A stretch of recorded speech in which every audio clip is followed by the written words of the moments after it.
Xin chào các bạn. Ngay bây giờ thì chúng ta cùng tiếp tục trò chuyện với anh Nguyễn Quốc Đạt, chuyên viên kỹ thuật thuộc tập đoàn Đền Sửa Nhà Tắm Ha để cùng tìm hiểu nhiều hơn nữa về Đền Sửa Nhà Tắm nhé. Xin chào anh ạ.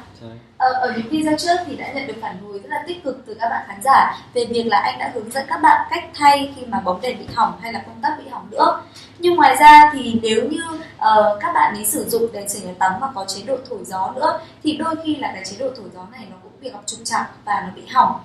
Và chế độ thổi gió này thì đóng rất là nhiều vai trò trong việc là có thể là làm khô không gian phòng tắm, hay là một số trường hợp thì nó còn có thể là thổi gió nóng để làm ấm cơ thể nữa. Vậy khi mà bị hỏng cái chế độ thổi gió này thì chúng ta sửa chữa như thế nào ạ? Xin chào tất cả các bạn.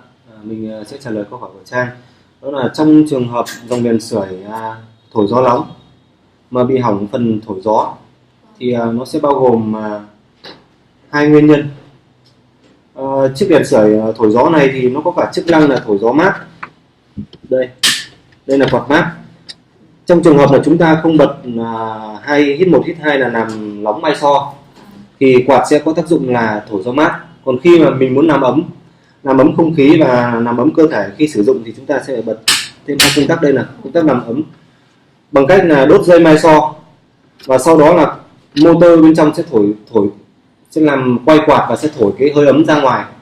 Thế thì khi quạt thổi gió bị hỏng thì có hai nguyên nhân: một là dây mai so bị hỏng không làm nóng được, và hai là do motor bị hỏng không quay được quạt để thổi gió ra. Và chúng ta sẽ phải tìm hiểu nguyên nhân là tại sao, hỏng bộ phận nào, và khi hỏng bộ phận thổi gió nóng này ra thì chúng ta sẽ sửa chữa bằng cách là vẫn là thay thế phụ kiện mới.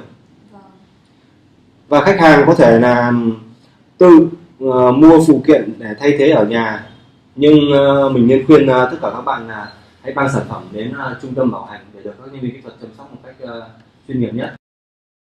Anh Đạt vừa giới thiệu thì khi mà chúng ta bị hỏng cái chế độ thổi gió nóng thì nó có hai nguyên nhân, và tốt nhất là các bạn nên mang đèn sửa nhà tắm đến trung tâm bảo hành để được sửa chữa với các chuyên viên kỹ thuật có trình độ cao để có thể giúp các bạn sửa chữa được mà không gây trục trặc về sau này. Và hy vọng rằng là qua những chia sẻ của anh Đạt vừa rồi thì đã giúp các bạn nhiều hơn trong việc sửa chữa khi mà đèn sửa nhà tắm của các bạn gặp vấn đề. Còn bây giờ xin chào và hẹn gặp lại các bạn.